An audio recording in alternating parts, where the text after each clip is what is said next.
Hello, I'm Amber Ford, and this is my EDU 851 case study of a personnel evaluation response. First of all, let's summarize the case. The building principal had some evaluation deadlines approaching, so he was doing some reflection on his class visitations that he had recently made. Most of the teachers were very successful. He was happy with his decisions of the new hires, but one classroom was having some difficulties. During his observations, he noticed that the teacher's behavior was a lecture format and that there was little opportunity for student involvement. The student behavior showed limited participation and a lack of respect for that teacher. So with the following feedback session, that session became confrontational and not an ideal environment for improvement. So the administrator subtly gave improvement ideas, but the teacher became defensive. So the administration had a decision that they needed to make, and at that point, it was not to renew that teacher's contract. So when looking at this case, where I did not find that there were any legal issues, the principal was adhering to the evaluation deadlines set either by his state or by his school. But when it comes to ethical issues, I do, however, feel that there were some ethical concerns. That current classroom environment was not something new for that administration. There were several informal observations that had taken place where the classroom management was concerned. And so therefore, I feel like as an administrator, those concerns should be addressed at that time, not waiting till this final evaluation opportunity. So to synthesize the information, I've decided that evaluations are most effective when administration works alongside the educator during the growth process. Consistent and specific feedback are necessary to work towards the desired outcome. Therefore, it shouldn't be just one-time notice and make a decision. Every time that those observations were made, there should have been an opportunity to grow and have support from administration. So this is the people involved: the principal, the teacher, Mrs. Stevens, who was noted to be very intelligent and confident in her subject area, as well as the students in Mrs. Stevens' class. What we don't know how many students it impacted, if there's other leaders in the area, and what the teacher's subject area was. The place, we know it's a school system, but we don't know if it's rural, suburban, or urban. We don't know anything about socioeconomic levels, the cultural makeup, or if it was even a private or public school. What we know about the evaluation program is that it did consist of classroom visitations and a post-visitation conference. What we don't know is what the entire evaluation system looks like, or if there were actually any previous conference sessions and the outcomes of those conference sessions. Review and prioritize. First of all, I think we need to focus on the relationship with the teacher. A respectful relationship between the administration and educator enhances the evaluation process. When that respect goes both ways, those feedback sessions can be rewarding even when those challenging situations have to be addressed. We also need to focus on student and adult success.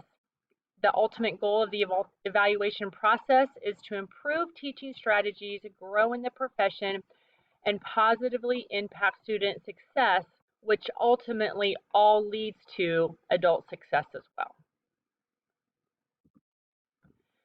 So identifying the options that I would have as this current administrator. Option 1 is to take no action and just do exactly what's happened. Option 2 is to reevaluate the current evaluation process and see if there's opportunity to improve that plan. Option 3, work with the superior to develop a plan how to work with this current teacher in this current situation. And option 4, just allow the teacher to continue as is. So to evaluate our options, option 1, just to do nothing. The pros is that there'd be no work required, it's done. The cons is that it does not resolve the current issue and it does not address any future happenings. Option 2, to reevaluate the evaluation process. The pros of that, we could include all types of observation opportunities within that process.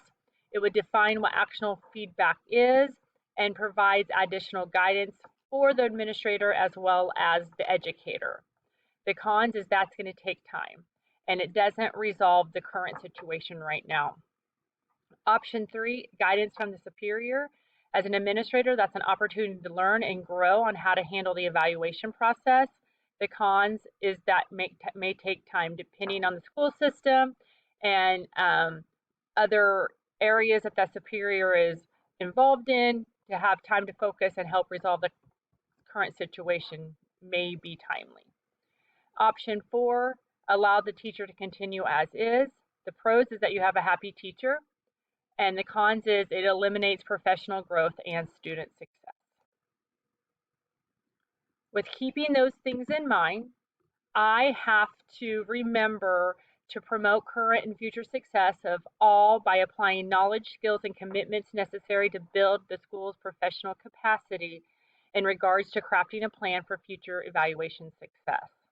And to do this effectively, I will have to apply the knowledge and skills I've learned to select an option that addresses this situation and allows me to evaluate, develop, and implement a system of supervision, support, and evaluation designed to promote school improvement and student success. To choose the best option, I couldn't pick just one. I don't have enough information about what their current evaluation process looks like. So with that in mind, I believe that we would need to attack the situation with options 2 and 3. Option 3 would help solve the current situation at hand and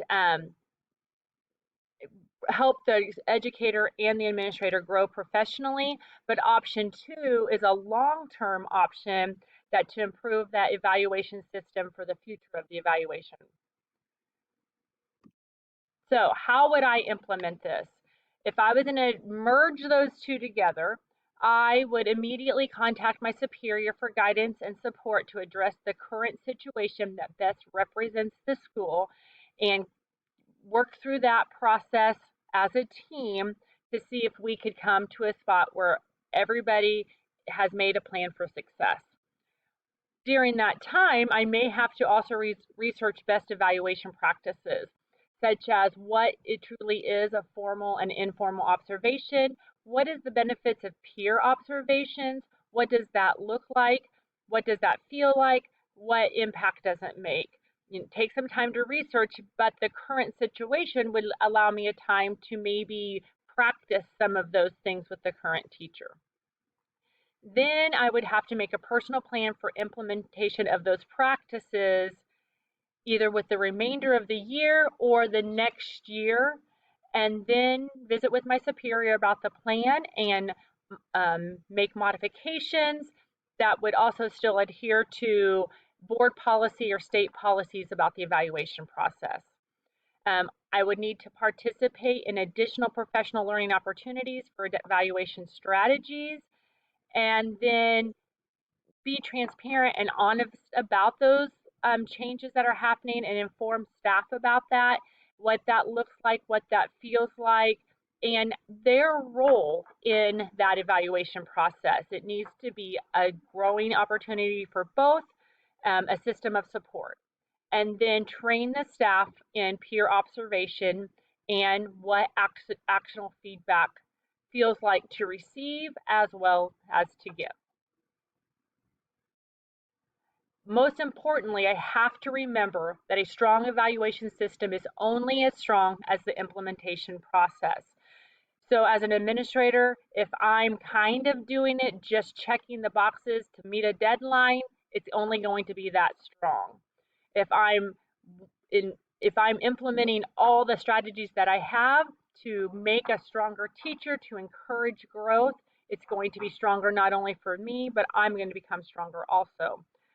And finally, a strong teacher evaluation system must be paired with support to truly gain a valid measure of the teacher quality. Everybody has room to grow, and therefore the measure of growth is just as important in my opinion. If plan B, if that can't happen, it would be only to complete option 3.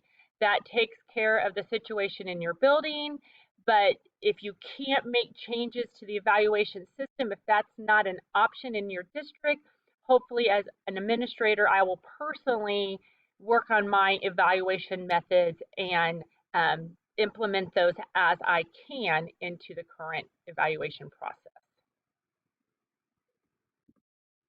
And here are my references. Thanks.